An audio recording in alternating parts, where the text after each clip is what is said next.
It seems that the most trending topic lately has been Hurk, and as of that, I wish to discuss his background story with you guys in a more narrated form that was translated by Worldwide Game, curiously. And the footage that I'm gonna use in this video is mostly from Almighty, who was very generous enough to livestream a whole day, so we caught some interesting things. Okay, so let's start from a few things. Hurk has a few skills that are confirmed. He has, for example, Chain Attack, a skill that allows you to endlessly chain your attacks. You can go non-stop as long as you have any stamina left. In other words, that is pure spin to win, like Steelhand. Now he has unique skills. Deflect Attack, which is called Parry, being also Parry. Parry an oncoming attack with your sword. The attacker will stagger shortly, leaving it vulnerable. Then he has his Iron Worn Vengeance. You can charge into an attack without being hindered. If you receive damage while Iron Wailer is in effect, you will get Revengeance effect, which will boost the damage of your next attack. His other two skills are Whirlwind. Spin you with your sword, sweep through nearby enemies. And the last skill is Judgment. Yeah, quite an evil name, huh? Judgment. But okay. A forward charge with Vicious Slash can be used 2 times in a row. It has a long cooldown, but the cooldown can be cancelled with certain skills. Interesting to say the least. So I know all the pictures and all the videos are really interesting. Hurk is a very aggressive character who doesn't mind taking a few hits to dish out major damage. He uses chained attacks to deliver an endless series of blows to his enemies. His offensive capacity increases with player's skills. Good use of each skills will result in major damage and survival skills, which will eventually allow you to retaliate immediately. Fuel the rush of non-stop action of endless attacks. I'm gonna be honest guys, I fucking absolutely loved his trailer lately and all the info coming from Korea. As for his face and haircuts, it really depends on the costume and outfit you're gonna put. But yeah, that is a personal opinion for people, so I'm not gonna really discuss that. What I'm here to discuss, however, is Hurk's background story. And now I'm gonna hand over the chat to Kapi H, which will narrate the story with his actual voice, and not with this voice that I just randomly chose. Thank you for watching, and I hope you enjoy my storytelling. But... Hey, I'm only gonna start talking when I end watching this awesome Dark Knight scene, okay? I hope you guys don't mind. Of course you don't mind, guys. Come on, it's just Hurk. But yeah, you will hate Trans 2 parts. Trust me on that.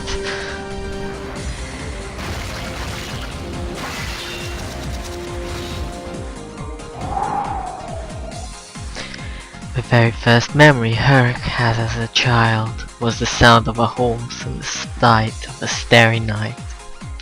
He must have been wrapped up in a blanket and placed in a sack of sandal. The night sky that was visible from the small opening of the sack was sparkling with many stars. The inside of the sack was warm, but the night air was chilly, and he must have instinctively whimpered. The faint sound of conversation stopped, and a pair of hands entered the sack. There the big hands carefully picked up the baby into a gentle embrace. It was dark, and the only source of light was from a faint campfire, so he couldn't make out the faces of the man who held him. He only remembered seeing the full moon above the horizon of the endless plains. He must have fallen asleep at that moment. When he woke up, Hurk was alone.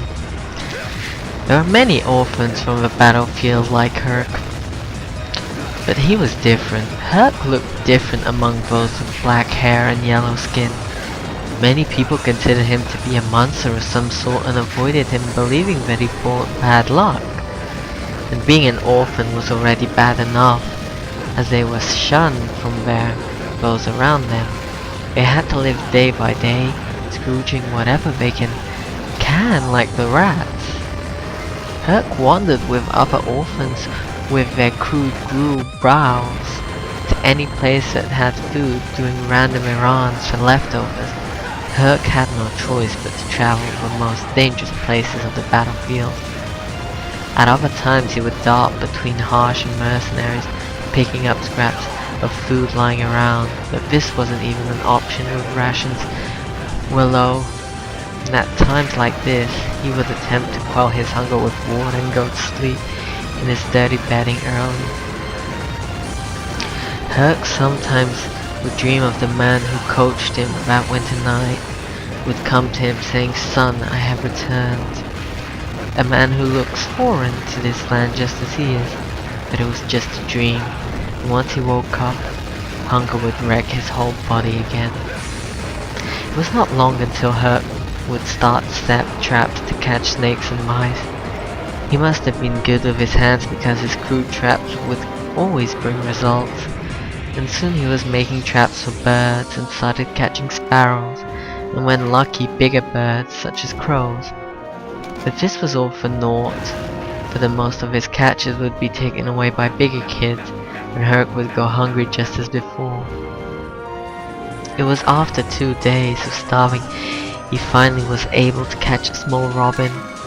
With the dead bird in his arms, he was gathering twigs for a fire when someone grabbed him from behind. Then Hurk was thrown to the ground. When he looked up, he saw a group of boys smirking at him. It was the big kid who was the head of the group of orphans named Pock, for his face was pockmarked with acne. Hurk already had several of his catches stolen from this boy. The boys searched Hurk as he backed up. The only thing that found was the mangled remains of a robin, which was mashed up due to Hurk's fall on the ground. One of them threw the carcass down with disgust and stomped on it. That's when Hurk lost it. He found the strength to push back the boys, pinning him down, and charged towards Pock and delivered a blow to his greasy face. Pock, not expecting anything like this to happen, took the full hit to his jaw and fell down. Now this is not a heroic of one of boy beating down the whole group by himself. The other boys soon regained their composure and beat Hurk senseless. But after that incident, the other kids started to avoid stealing from Hurk. It was better to find an easier target than facing Hurk and his stubbornness. It was not long before Hurk started to grow rapidly. When he began to acknowledge that he was looking down on others, he was already the tallest among the orphans. Also, he realized how strong he was when he knocked down Pock, who had been bullying him with a single punch. When he was about 14 or 15, he could have passed for an adult. He started to get bored of playing with the orphans and started to hang out with the mercenaries. He would run errands for them, listen to their stories, and spend countless hours at the smith, looking at the blacksmith pounding metal. The middle-aged took a liking for Hurk despite his strange appearance. He must have been impressed by Hurk's craftsmanship, shown by being able to imitate his works just by leaning over his shoulder. When the blacksmith offered to take him as apprentice, Hurk was barely able to contain himself with joy. At that time, Hurk firmly believed that being a blacksmith was his life's calling. He would spend his days as an apprentice and one day become a blacksmith with his own shop. It wasn't that far-fetched of a dream, for the blacksmith would constantly tell Hurk that he intended to pass over the smith one day. And the days have been peaceful until the smith got in trouble with a mercenary. The sword that the mercenary wanted to fix was beyond repair. The blade was cracked, and any attempt to mend it would almost certainly break it. And the metal used it was of low quality, as forging a new blade out of it was out of question as well. The blacksmith returned the blade, telling the mercenary that it would be better for him to buy a new one. But the mercenary started to cause a riot, claiming that the blacksmith was lying in an attempt to sell more of his merchandise. While the blacksmith was looking at the scene, giving up any chance of selling anything for that day, Hurk offered to kick the troublemaker out. By this time Hurk was a strapping young man who people took as a mercenary or warrior more than an apprentice. A ragtag mercenary would be no problem for him, but the blacksmith told Hurk to stand down and went to close the door to the smith. At that moment, Hurk lost his temper and started to beat the mercenary. Before he was caught off guard, the mercenary was no match against Hurk in the first place, as Hurk helped the blacksmith back up to his feet and back to the smith. He shook his head at Hurk's braziness, yet with a smile. The next day, the blacksmith told Hurk to fetch some coal, for the furnace was almost out. The coal shop was a good distance away from the smith, and when Hurk returned he was shocked. Stocked wheelbarrows. It was already noon, but there was a crowd gathered around the smith, grumbling about how the commotion would interfere with sales. He pushed through the ground and then stopped mid-track. The smith was in shambles. The light in the furnace was long out. There were broken pieces of furniture everywhere. One of the support was almost broken and the smith was in danger of collapsing. But most importantly, the blacksmith was nowhere in sight. Hurk started to question people in the crowd in his panic, and one of the overlookers told him that a group of mercenaries came and trashed the place. The blacksmith was badly beaten, but still breathing, and was taken to the town healer. At this, Hurk started to run to the healer's hut as fast as he could, gasping his air. He was really enraged. You just can't do that to someone who takes care of you. The blacksmith was badly hurt and unable to move. Hurk was seeking with rage and was going to exact revenge, but the blacksmith stopped Hurk with a smile and saying that he needs someone to look after him. Had this situation and time being, Hurk calmed down. After all, this was partially his fault. Soon the winter came. Yep, the winter's coming. With a prescient cold, the blacksmith, who was getting well, fell ill with pneumonia, which is, by the way, a lung disease. One day the blacksmith told Hurk of a land beyond the sea, where people like Hurk live, and told him to go there if he passes away. Hurk, who was busy preparing tea, waved off with what the blacksmith said, telling him not to say anything of dying. By the end of the winter, Hurk was attending a quiet funeral with no visitors. Hurk was left alone, feeling lost. He was devastated, come on. He was just sitting, and what was left of the wrecked smith was in his eyes. The place was a mess with dust and cobwebs everywhere. After a long period of neglecting, he didn't know what he should do, and was thoughtlessly gazing around when he noticed the one thing in the smith that wasn't broken. It was a sword that the blacksmith was working on as a hobby, one that stood even taller than a man. As if in a trance, he walked towards the great sword and picked it up. It was lifted as if it was weightless in Hurk's hand, as if it was made just for him. There was no one left to stop him. Hurk went straight to the inn, where the mercenaries were standing. He cut through the guards that tried to stop him. He appeared in front of the mercenaries with a trail of gut, grit and gore behind him, and all over himself as well. While mercenaries stared in confusion, he swung his sword as they watched three of their own fall. The warriors started shouting and charged toward Hurk. He put them all down until not a single one was left. By the time Hurk stopped to gather his surroundings, his eyes felt stiff due to the crust of blood that had stiffened all over his body. He tried to remember where he was and what he was doing. As he looked around, he saw a large pool of blood under his feet. Around him were several disfigured corpses and broken chunks of wood. Outside, the sky was clear without a single spot. There was a crowd gathered around the inn, but no one dared stop Hurk as he walked out. There were whispers of calling him a monster or a demon, but Hurk wasn't hearing anything. While the crowd backed away from him to clear a path, he noticed a man that looked very familiar. Having trouble remembering who the man was, Hurk raised his hand to scratch his head, but the man started to scream and fell back.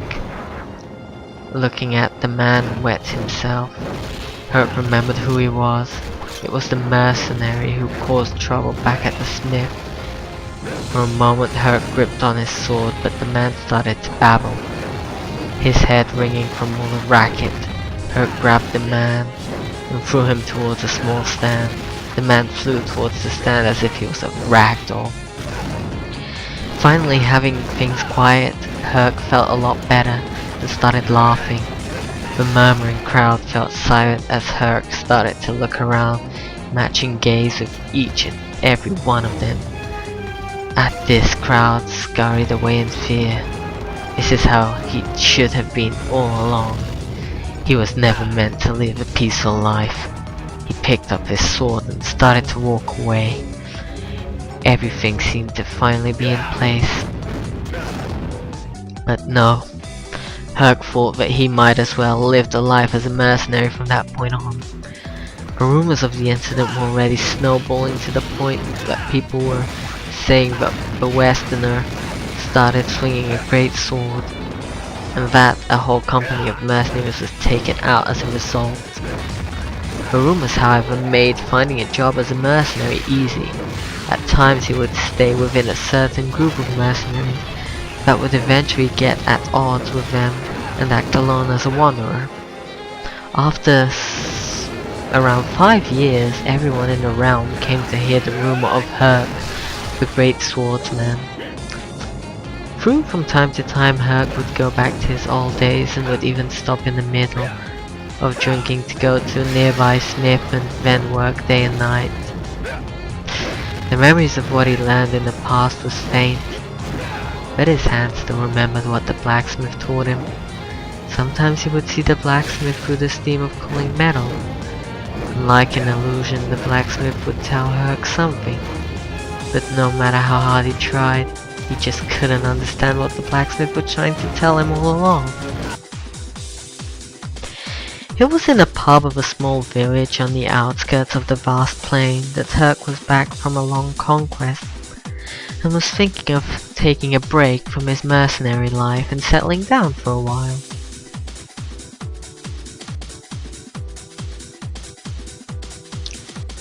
But the vast plains around the village of nomadic people brought back memories of his childhood. Being able to relax with those memories, Hurk was in a good enough mood to oblige to a beggar's request for a drink. The beggar held on the cup of drink distilled from a horse's milk preciously and drank slowly. Somehow a conversation started between the two, and Hurk felt strangely at ease with talking with his stranger. When Hurk mentioned his name, the beggar smiled, showing yellow teeth. But his beggar said that once he travelled with a man who looked strange like Hurk, and had a small boy who had a similar name. He added that if that boy is still alive, he should be a little younger than you are. At this, Hurk became tense. People always assumed he was older than he looked. He looked at the beggar more closely to see if he could be able to remember him. When he asked as to what happened to his partner, the beggar answered that the Mark left. Yes, the Mark left after losing his son and said he was going back to his own country. So yeah. The meaning of the word points of difference, however. As a Westerner, it could mean an Arabian or a Turkish person, but might as well mean an Italian even, due to his skin tone. So meanwhile, let's go on back to our story. The conversation ended there between Hurk and the beggar. Hurk left the pub and found a smith shop to start working. He really needed time to think. From vapor and fumes he was once again saw the illusion of the blacksmith. Hurk, beyond the sea there is a land. He started to go over the words of the beggar and blacksmith, and then he remembered. Soon he was on a horse riding non-stop, except for when he needed sleep. It still took him a little over a month to reach the sea. It was the first time he saw the sea, and it was an overwhelming experience for him. After gathering his senses, he went to find a passage. He went up to the ticket booth and upright asked for a ticket to the place where people who looked like him. The booth worker took a glimpse of Hurk and impassively handed him a ticket. It was Hurk who was surprised when asked if the worker saw people like Hurk around, and the worker simply answered, "All the time. All the time." At this, Hurk was baffled. He was overwhelmed. It would take him months to arrive to the destination. Hurk leaned on one end of the ship and looked out on the vast, endless sea. Before he knew it, his fate expanded far beyond his imagination. With an anxious heart, he awaited to see what it had in store for him. And that is the brief story of Hurk.